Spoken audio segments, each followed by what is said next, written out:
మరి ఈ సంవత్సరానికి ఏమన్నా కొంత కష్టం నష్టం ఉందని తెలుసా మనకి?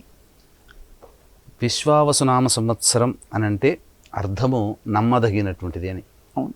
అంతకుముందు జరిగినటువంటి క్రోధినామ సంవత్సరంలో క్రోధముగా ఉండడం, అందుకనే మనం చూసామంటే ప్రజారంజకమైనటువంటి పరిపాలన అనేటువంటి దాని నుంచి ప్రజలు ఎన్నుకున్నటువంటిది అవన్నీ కూడా మనం చూస్తున్నాం. అంటే ఒక అయోమయానికి గురి చేసేటువంటి విధంగా ఉండడం.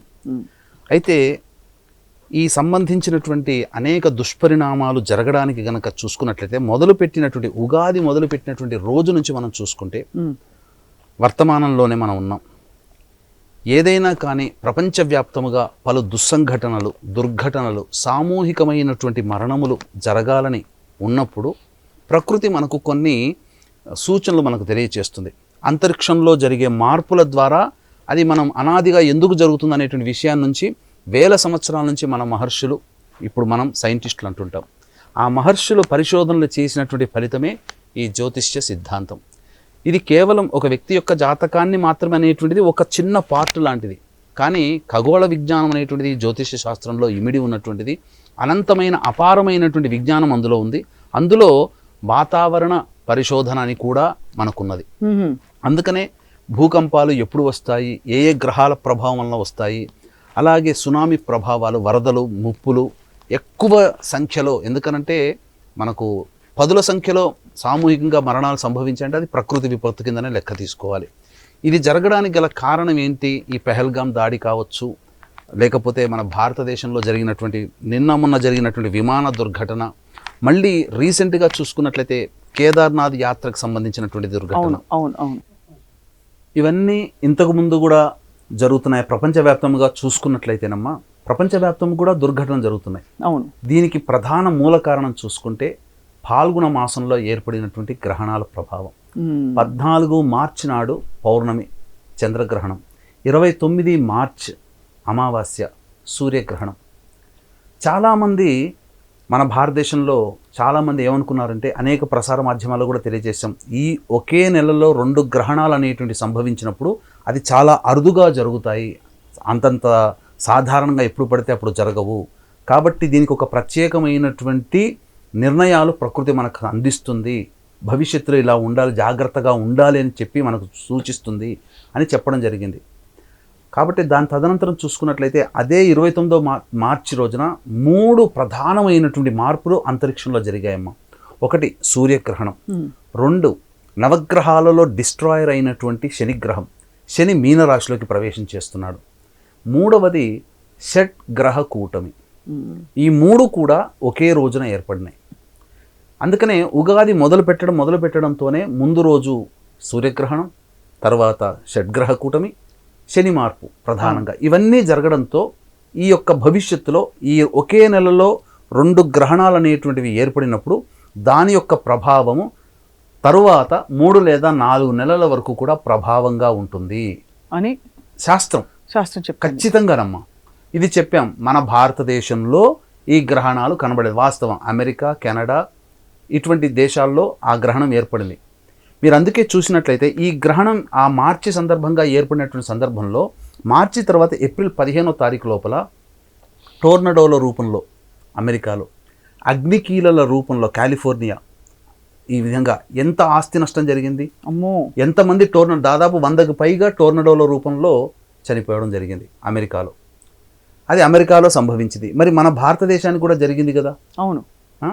అంటే ఇక్కడ ఏంటనంటే ఇది ప్రపంచవ్యాప్తంగా జరిగేటువంటి సంఘటనలని సూచిస్తుంది. కాబట్టి మన భారతదేశం కూడా మినహాయింపు కాదు కానీ ఒక సముద్రంలో ఏదైనా ఒక సునామీ వచ్చిందంటే ప్రకృతి వైపరీత్యం అనుకోవచ్చు. అది ఎవరికి వర్తించే విధంగా జరిగిన దుర్ఘటన కాదు.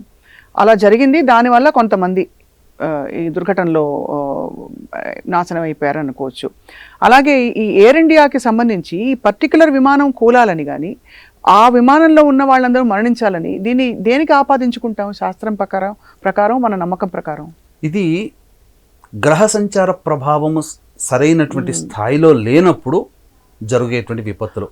అంటే ఇక్కడ కేవలం ప్రకృతి పరంగా వస్తేనే అని కాకుండా మానవ తప్పిదం వల్ల కూడా జరుగుతున్నాయి కదా. ఇప్పుడు ఉదాహరణకి వార్ చూసుకుంటేనమ్మా, ఉక్రెయిన్ పాలస్తీనా దగ్గర నుంచి అది రూట్ మార్చి ఇరాన్ వైపు వెళ్ళింది. ఎంత భీభత్సాలు జరుగుతున్నాయి. అలాగే రష్యా ఉక్రెయిన్, అలాగే ఇజ్రాయిల్, పాలస్తీనా, ఇరాన్, వీటన్నిటికీ కూడా యుద్ధాలు జరుగుతున్నాయి. అక్కడ ఎవరు కూడా ప్రశాంతంగా లేరు. అవును, మొత్తం ఆస్తి నష్టం చాలా ఉంది, ప్రజలు కూడా చాలామంది చనిపోతారు. ఇప్పుడు 3వ యుద్ధం అనేటువంటిది ప్రారంభమవుతుందా అన్న సంకేతాలు. మొన్న చూసుకుంటే పెహల్గాం అనేటువంటిది కూడా దాడి దుర్ఘటన కూడా చూసుకున్నట్లయితే కడు విదారకరమైనటువంటిది. అంటే తీవ్రవాద దుశ్చర్యలు జరగడం కూడా ఇందులో భాగమే, ప్రకృతి విపత్తులను. ఎందుకంటే ఇక్కడ మనం గమనించాల్సినటువంటిది ఏంటంటే గ్రహాలన్నీ కూడా శుభ నక్షత్రాలలో సంచారం చేయట్లేదు.